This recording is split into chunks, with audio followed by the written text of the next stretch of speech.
Vəhşi heyvanlar arasındakı dostluq axır zaman əlamətlərindəndir. Onun dövründə canavar və qoyun birlikdə otlayacaq, uşaqlar isə ilan və əqrəblə oynayacaqdır.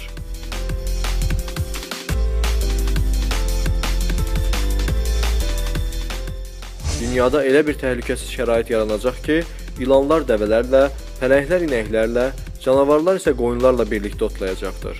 Uşaqlar ilanla oynayacaq, lakin ilan onlara zərər verməyəcəkdir.